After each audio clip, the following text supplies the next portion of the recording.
కృష్ణా జిల్లా ఉయ్యూరులో జిల్లా తెలుగు యువత అధ్యక్షుడు దండమూడి చౌదరి ఆధ్వర్యంలో ఉయ్యూరు మండలానికి చెందిన 150 మంది మహిళలకు కుట్టు మిషన్లను పంపిణీ చేశారు. ఈ కార్యక్రమానికి ముఖ్య అతిథులుగా స్థానిక MLA Bode Prasad, RTC chairman Konakalla Narayana, excise శాఖ మంత్రి కొల్లు రవీంద్రలు హాజరయ్యారు. ఈ సందర్భంగా వారు మాట్లాడుతూ దండమూడి చౌదరి ఆధ్వర్యంలో గత 7 సంవత్సరాలుగా స్థానిక మండల ప్రజలు ఎన్నో రకాల లబ్ధి పొందారన్నారు. ప్రధానంగా కరోనా సమయంలో చౌదరి చేసిన సేవలు విశేషంగా కొనియాడారు. ఇటువంటి కార్యక్రమాలు మరెన్నో చేస్తూ ఇతర నాయకులకు ఆదర్శంగా నిలవాలని వారు ఆకాంక్షించారు. ఆర్టీసీ చైర్మన్ గౌరవనీయులు కొనకళ్ల నారాయణరావు గారి ఆధ్వర్యంలో దండమూడి చౌదరి కృష్ణా జిల్లా తెలుగు యువత అధ్యక్షుడు దాదాపు 150 కుట్టు మిషన్ని మహిళలకి ఈరోజు ఇక్కడ ఉచితంగా అందించడం జరిగింది. మనస్ఫూర్తిగా వారిని అభినందనలు తెలియజేస్తా ఉన్నాను. గతంలో కూడా చాలా సేవా కార్యక్రమాలు చేశారు. మరి ఈరోజు కూడా 150 మిషన్లు ఇవ్వడం అనేది చాలా మనస్ఫూర్తిగా అభినందించేటటువంటి విషయం. ఈరోజు రాష్ట్రంలో గత ప్రభుత్వంలో చేసినటువంటి అరాచక వల్ల అన్ని వ్యవస్థలు కూడా దెబ్బతిన్నాయి. ఇవాళ వాటిని అన్నిటి కూడా ఒక్కొక్కటి ముందుకు తీసుకెళ్లే దాంట్లో భాగంగా ఉచిత ఇసుకని ప్రభుత్వం ప్రవేశపెట్టడం జరిగింది. గౌరవ ముఖ్యమంత్రి గారి చేతుల మీదుగా మొన్ననే ఏపీ శాండ్ మెకానిజంను కూడా స్టార్ట్ చేసుకుని, పోర్టల్ స్టార్ట్ చేసుకుని ఆన్లైన్లోనే బుకింగ్ చేసుకుని డెలివరీ ఇచ్చే కార్యక్రమాన్ని తీసుకుంటున్నాం. మరి ప్రస్తుతం మాన్సూన్ సీజన్ అవడం వల్ల, ఎందుకంటే వర్షాకాలంలో నేషనల్ గ్రీన్ ట్రిబ్యునల్ వాళ్ళు ఇచ్చినటువంటి తీర్పుల ఆధారంగా అక్టోబర్ 15 వరకు కేవలం స్టాక్ పాయింట్స్ 9 లక్షల రూపాయల ఖరీదు గల కుట్టు మిషన్లు మహిళలకి పంపిణీ చేయడం జరిగింది. అలాగే గతం నుంచి ఎన్నో చారిటీస్ చేస్తూ బడ్డీ కొట్లు కానీ బళ్ళు కానీ జీవనోపాధి కోసం మరి ఎన్నో లక్షలు ఖర్చు పెట్టి ఈరోజు చారిటబుల్ ట్రస్ట్ ద్వారా, అంటే అతని జేబులో డబ్బులు ఖర్చు పెట్టి ఈరోజు ఎంతోమందికి ఉపయోగపడుతూ ఉన్నారు. అలాగే ఇచ్చిన వస్తువులందరినీ కూడా, అన్నింటినీ కూడా, మహిళలందరినీ కూడా తప్పనిసరిగా వాటిని వారి జీవనోపాధి కోసం ఉపయోగించుకోమని తెలియచేయడం జరిగింది. ఈరోజు మంత్రివర్యులు రవీంద్ర గారు, నారాయణరావు గారు, ఏపీసీ ఆర్టీసీ చైర్మన్ నారాయణరావు ఆధ్వర్యంలో ఇవన్నీ కూడా చేయడం జరిగింది. అలాగే ప్రజలందరూ కూడా మరి ఎన్నో ఆలోచనలు, ఎంతో ఆశతోటి కూటమి ప్రభుత్వాన్ని ఎన్నుకోవడం జరిగింది. వారి ఆశలకు అనుగుణంగా, వారి ఊహలకు అనుగుణంగా ఎక్కడా కూడా ప్రభుత్వానికి చెడ్డ పేరు లేకుండా మేమందరం కూడా కలిసి ప్రయాణం చేసి రాష్ట్రాన్ని, నియోజకవర్గాలను కూడా అభివృద్ధి చేస్తామని ఈ సందర్భంగా తెలియజేస్తాం.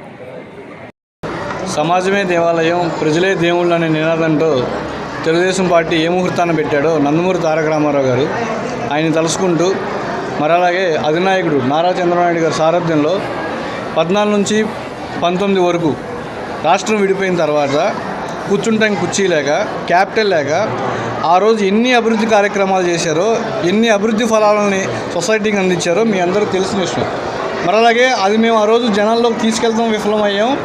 జనాల్లోకి ఇంకా విపరీతం చెప్పడంలో కూడా మేము విఫలమయ్యామని తెలియజేసుకుంటూ 19 నుంచి 24 వరకు ఒక అసమర్థత ముఖ్యమంత్రి, ఒక అసమర్థ పాలకుడు, నియంత పరిపాలన చేస్తే రాష్ట్రం ఎటువంటి పరిస్థితులు ఉంటుందో మనందరం కళ్ళారా చూసాం. ఆ రోజు అరే ఇవాళ యువతకి ఉద్యోగాలు ఇస్తున్నాడు, అవి లేవు. ఇవాళ అనేక కల్లుబొల్లి మాటలు చెప్పి పాదయాత్రలు చేసి అధికారంలోకి వస్తే ఒక్క వర్గాన్ని బాగు చేయకపోగా తన వర్గీయులు కానీ తన సొంత మనుషులకు కానీ న్యాయం చేసుకుని పరిపాలన చేసిన వ్యక్తి జగన్మోహన్ రెడ్డి. ఈ అన్నింటినీ కూలదోస్తూ ఆ రోజు ఆయన వ్యవహరిస్తున్న పద్ధతిని మేము వ్యతిరేకిస్తూ జిల్లా తెలుగు యువత ఆధ్వర్యంలో అనేక కార్యక్రమాలు చేసాం. జాబ్ క్యాలెండర్ మీద కానివ్వండి, మెగా డిఎస్సి మీద కానివ్వండి, పెన్షన్ల మీద కానివ్వండి, మద్యపాన నిషేధం మీద కానివ్వండి, ఆయన ఇస్తానన్న హామీలు నెరవేర్చకపోగా అనేక ఉద్యమాలు చేసి ఆ ఉద్యమాల్లో భాగంగా ఆ రోజు నారా చంద్రబాబు నాయుడు గారు ఒక మంచి పథకాన్ని తీసుకొచ్చి దాన్ని స్కామ్ రూపంలో చేర్చి ఆయన అరెస్ట్ చేస్తే అందులో భాగంగా నా మీద 12 అప్పటి వరకు 12 కేసులు ఐడెంటిఫై చేసి షీట్ ఓపెన్ చేశారండి నా మీద. అయినా కూడా ఎక్కడ కూడా వెన్ను చూపకుండా మొక్కవల ధైర్యంతో రొమ్ము విరుచుకొని తెలుగుదేశం పార్టీని అధికారం తీసుకురావడమే ధ్యేయంగా ఆ రోజు ఇప్పుడు జిల్లా అధ్యక్షుడైన కొనకల నారాయణరావు గారి సారథ్యంలో ఇక్కడ ఇన్ఛార్జ్ ఇవాళ ఎమ్మెల్యే అయిన బోడే ప్రసాద్ గారు ఆధ్వర్యంలో మరి అలాగే కొల్లు రవీంద్ర గారి సారథ్యంలో అనేక కార్యక్రమాలు చేసుకుంటూ పోయి యువత మమేకం చేసుకుని అందులో భాగంగానే ఇవాళ అనేక కేసులు పెట్టారు. దాంతోపాటుగా వృత్తిరీత్యా మాకు మా నాయనమ్మ గారు తాతగారు డీజీఆర్ మెమోరియల్స్ ద్వారా అనేక సేవా కార్యక్రమాలు ఈ మండలంలో ప్రప్రథమంగా మండల కేంద్రంగా బడ్డీ కొట్లే కానివ్వండి, తోపుడు బళ్ళే కానివ్వండి, ఇస్త్రీ బళ్ళే కానివ్వండి, టిఫిన్ బళ్ళే కానివ్వండి, ట్రైసైకిల్స్ వికలాంగులకి 3 చక్రాల వాహనాలతో పాటుగా అంటే ఇవన్నీ ఎందుకు చేసామంటే ఆ రోజు అయోమయమైన స్థితిలో పార్టీ అధికారంలో లేదు, ఇక్కడ ఎమ్మెల్యే లేరు, ఎంపీలు లేరు, ఎంపీటీసీ లేరు, కనీసం స్థానిక సంస్థలు మాకు బలం లేవు. అయినా కూడా మక్కువలు ధైర్యంతో మా కార్యకర్తలకు భరోసా ఇస్తూ మేము ఉన్నామనే ధైర్యం నెలకొల్పి అరే మేము ఒకసారి ఇవ్వచ్చు 2 సార్లు చాలా ఇబ్బంది ఉండే అట్లా బోడే ప్రసాద్ గారి సారథ్యంలో మా తెలుగు యువత ఆధ్వర్యంలో డీజీఆర్ మెమోరియల్స్ తరఫున ఇంకా ముందు అనేక సేవా కార్యక్రమాలు చేస్తానని చెప్పని కూడా తెలియజేసుకుంటూ ఇవాళ వరకు నేను ఏ సేవా కార్యక్రమం చేసినా ఏ కార్యక్రమం చేసినా మండలంలో కానివ్వండి, టౌన్లో కానివ్వండి వారి పర్మిషన్ తీసుకుని అక్కడ అవసరాలు రీత్యా అక్కడ నాయకులు కానివ్వండి, అక్కడ ప్రెసిడెంట్లో వ్యవహరిస్తుంది ఎవరైనా కూడా వారి సలహాలు సూచనల మేరకు ఈ కార్యక్రమాలన్నీ చేస్తున్నాం. రేపు ముందు రానున్న రోజుల్లో ఇవాళ నారా చంద్రబాబు నాయుడు గారు ఏదైతే చెప్పారో అవన్నీ కూడా దశల వారీగా అంటే ఇంకా గవర్నమెంట్ మనం ఫామ్ చేసి 4 నెలలు అవ్వాలి. అయినా కూడా ఆయన అందరినీ ఆమోదయోగ్యంగా ఆయన చెప్పిన ప్రతి ఒక్కటి కూడా ఒక్కొక్కటి చేసుకుంటూ వస్తుంది. అవన్నీ కూడా మేము బలంగా ప్రజల్లోకి తీసుకెళ్ళి మాకు ఎవరెవరైతే ఇప్పుడు దాకా సహాయ సహకారాలు అందించారో మనస్ఫూర్తిగా నేను వాళ్ళందరినీ కూడా 2 చేతులు ప్రార్థిస్తున్నాను.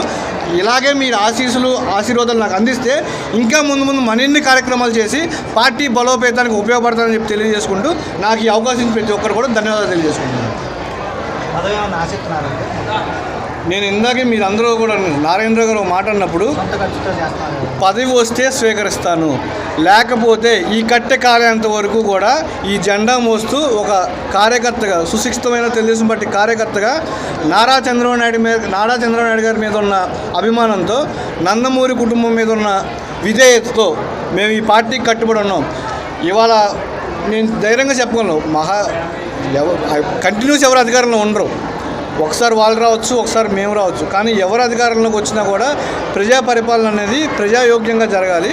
అది జరగని పక్షంలో ఎటువంటి నిర్ణయాలు కూడా తీసుకుంటారు. కానీ ఏ పరిస్థితిలో ఉన్నా కూడా ఈ జెండా వదలను, ఈ రంగు మరణని చెప్పాను మీ ద్వారా తెలియదు. నేను ఇప్పుడు చెప్పడం కదన్నా, నేను ఆ రోజు 19లో ఓడిపోయిన తర్వాత మీ దగ్గర రికార్డు ఉండే ఉంటుంది.